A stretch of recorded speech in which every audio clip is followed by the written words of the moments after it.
please subscribe and don't forget to press the bell icon to get notified whenever we upload a new video. 102, 106, 110.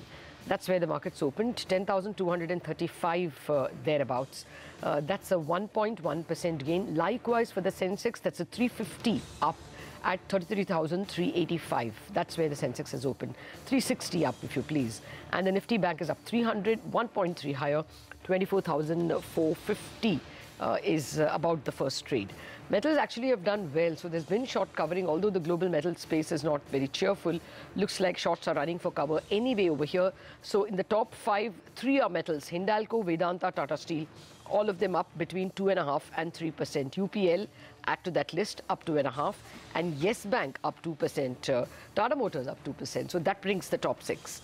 Others in the green: Bajaj Finserv up almost 2%, M&M 1.7, Adani Ports 1.7, Grasim 1.7, Eicher up almost 2 actually, SBI up 1.5, Tech Mahindra up 1.5, Kotak Mahindra, IndusInd, L&T all up over 1.5. The market's raising to a 1.25 gain, so 10,251. Okay, pretty much where it started. Let me see if anything is sulking at all. Oh no, 50 on 50. Even ITC is actually flat to a little in the green. So Nifty scores a 50. Oh yes, and the Midcap index doing very, very well this morning, Lata. At least the opening is good, 300 points up. The market breadth is solid, 12:1 in favor of the advances right now. A lot of the non-index large caps are gaining quite a bit of ground. So whether it's the future group stocks I was mentioning earlier, future consumers, future lifestyle, both up about 3.5 to 4%. Delta Corp once again is resuming its uptrend, so that's up almost about 3.5%. Edelweiss Financial, Jet Airways.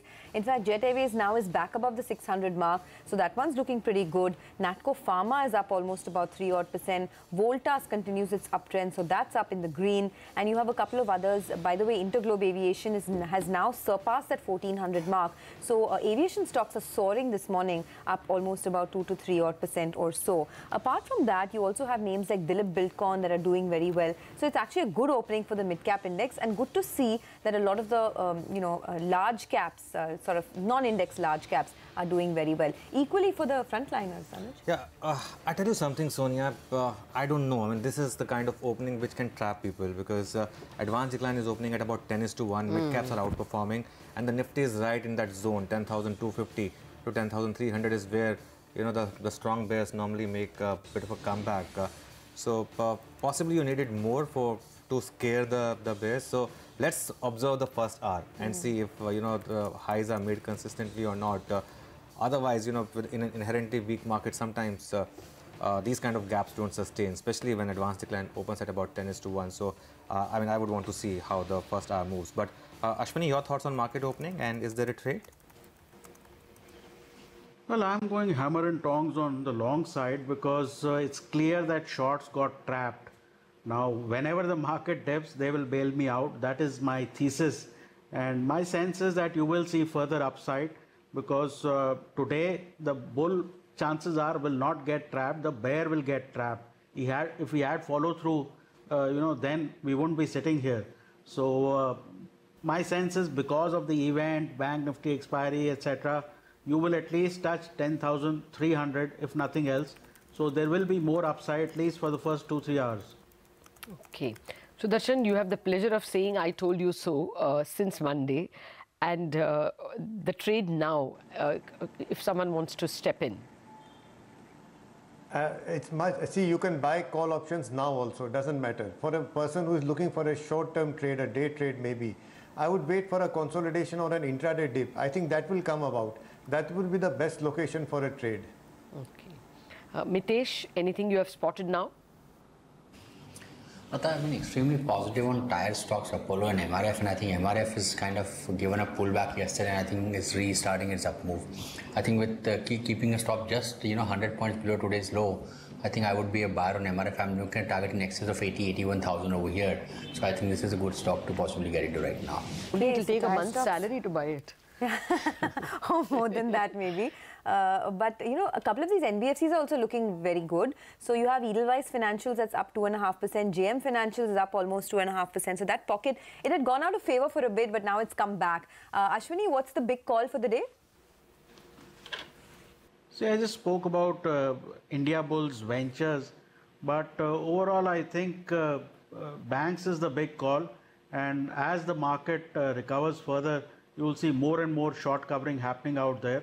So stay long on banks, and if you have to do individual stocks, maybe look at some of the banks like ICICI Bank, State Bank, PSU banks, because that's where RBI can probably make the most impact. Yeah, Okay, and I'm sensing that the market is sensing some bit of relaxation, because now two relaxations have come. One, that the MTM provisioning can be evened out over more quarters, and two, that you don't have to provide so much for NCLT provisioning as was originally ruled by the Reserve Bank. So it looks like it is in a giving mood, and the markets will probably want to see whether that happens. Any tweaking, I think there is a bit of a spring effect on on corporate lenders. Oh generally. yes, for sure. And some of these stocks are doing well, of course. IDBI Bank, as is sometimes the case, is leading the move on PSU banks. By the way, over the last couple of days, there's been big move in ADAG stocks. Reliance Power and Reliance Naval both. Naval, in fact, is now the top F&O gainer, up about 3%. Advanced decline has now moved to 10:1. So interesting. Couple of other stocks like UPL and MRF also looking strong. Gentlemen, thanks a lot for taking us through market opening. Of course, we'll keep coming back to you. Ashwini, Mitesh, Sudarshan, thanks a lot. Let's invite our market master for the day then. Ratnesh Kumar now joins us, MD and CEO of Bob Caps. Ratnesh, good morning. What a volatile year this one is. Last year was just almost a linear up move. This year it looks like money making is going to be tough. Your thoughts on how to approach this market from here? Mostly after a big year like last year, you do get a year when you have consolidation. So I think what we are seeing is nothing different from what might have happened earlier times. But at the same time, I think market is trying to digest some of the big developments which are happening, be it in the banking sector or on the trade front, etc., as well as commodity prices, especially oil. And so naturally, it is causing volatility. And the valuations aren't necessarily at the rock bottom. So that is what is, I think, time to time causing volatility at the end. And the way to make money in this kind of a market is, I think, look for pockets of growth, where it is there or it is going to come. And that's where the investor focus should be, I think. What are, good morning, Ratnesh. What are these pockets of growth? Because I don't see pockets, I see large tracts of growth. I don't know whether that is value at this price. That's the point. I mean, you keep on getting NHAI orders, Dilip, Buildcon and such like are repeatedly announcing orders. The consumer durables from cars to air conditioners are saying that they are doing very well. So what do you mean by growth? So all the parameters that you look at, it certainly points to the fact that the growth is turning around in the economy, and that's been happening for the last quarter or like little more than that, last 1 or 2 quarters, and the areas of growth which are already visible, I think, which investors can focus on is autos for one. Naturally, I think you are in the early stages of a growth revival. Then you have areas where you have some construction activity is picking up, especially in the infrastructure sector. So be it the construction names or cement. So these are certainly areas where you are seeing growth, and for the market overall, might be under weight of the news flow or weight of the valuations, but certainly investors can find these growth areas. But auto ancillaries is a large space, Ratnesh. Good morning, by the way. What are you looking at in ancillaries? Is it some of these global linked companies like Motherson Sumi? Is it some of the tire makers like Apollo Tyres? Because across the board, there's a rally that we're seeing. Yeah, so I think in auto ancillary more so, I think companies which are more domestic focused will see a better growth revival. So tire is one segment which is going to be doing well. And overall, I think what you have seen in auto ancillary is that the valuations have quite sharply run up over the last few years, and most of them, or many of them, are actually trading at a premium to OEMs. So rather, I would focus on the OEM companies which are going to be at the forefront of the recovery, be it in the I think be it in the cars or in the CV segment. Yeah, actually, tires really is the sector of the morning for now, led by Apollo, which is now the top gainer. Just look at the intraday chart on that one, 4% higher now on Apollo tires. Balkrishna, Seat also inching higher. But Ratnesh, over the last 6 months, the one secular story has been IT. It started with the mid-cap IT, but even the large-cap IT has joined in now. Of course, TCS had that issue where promoters sold, so that stock, sort of that rally got punctured. But your thoughts on the space? So IT is looking like a place which is kind of more steady in the overall volatile market, and it is attracting attention. But for a long-term portfolio, I think I would rather still be focused more aggressively on the domestic sectors, because that is where the growth revival has much further to go. We are very early stages in the cycle. So naturally, IT is steady. But I think if you're looking at 15-20% plus kind of a growth, then one will have to look at domestic sectors. Okay, by the way, both Apollo Tyres and MRF have hit new highs once again. So Apollo Tyres is surging up for 4.5% as we mentioned. MRF's market cap has now hit almost 33,000 crores and Apollo Tyres is inching towards 17,000 crores. Huge, a surge is seen in these names. What about something like aviation, Ratnesh? Today, InterGlobe once again is at an all-time high. Jet Airways has been surging. Passenger growth is looking good over there. Is that still worth a buy? No, aviation is a sector structurally, I think, is very hard for investors to take long-term calls. While the overall growth might be there in the sector in terms of traffic and penetration, etc. I think the sector is highly capital intensive and very volatile with the fuel prices, etc. So it's very difficult for long-term investors to actually take a call, and so I would typically stay away from aviation from a long-term perspective. Okay. Well, you spoke about tires. Generally, auto anchs, Ratnesh? Yeah, auto ancillaries, overall, it should do well. Just that I think, at this point in time, there's better value in the OEM companies. So be it in the cars, CVs, or two-wheelers, when you are seeing a growth revival in these kind of segments, I think initially, especially in this kind of volatile, larger cap stocks, which is what OEMs are generally, I think those are the better places for long-term investors to be in. Okay, now up 400 on the Sensex and up about almost 150 points on the Nifty. It's a good start to trade. You don't know which way it's going to head, but for now at least the start is in favor of the bulls. What about the retail story, Ratnesh? Because over there as well, things have been picking up quite a bit, whether it's, your future group stocks, your Jubilant Foods, a whole host of others as well. Have you been nibbling into that space lately? Yeah, so in entire consumption space is going to be a good long-term play. It is a structural story, and naturally the dislocations from demonetization, etc., and GST, they are now behind. So any and every consumption play, to the extent one can find value in individual stocks, I think those are going to be strong sort of preferred segments to be in. Retailing is a very different kind of you have lots of different types of companies and businesses. So I think retail as a sector one can't necessarily say, but I think consumption play where one can find value, that is certainly going to remain a play. More so as you having additional emphasis on the rural side, that will also help. Okay, Ratnesh, we leave it there. Thanks a lot for your time. Always good talking to you. So that's the view coming in from Ratnesh Kumar of Bob Caps. Of course, last year was a good one. This year, it looks like we'll have a lot more volatility. By the way, the market's at the high point, and the stock that's taking the market to the high point now is ICICI Bank. Just pull out the intraday chart of ICICI Bank, because in the pre-open, it was interesting. It was down about 1%. But it actually opened at around 268, 269. After that, it's consistent uptick that you have seen.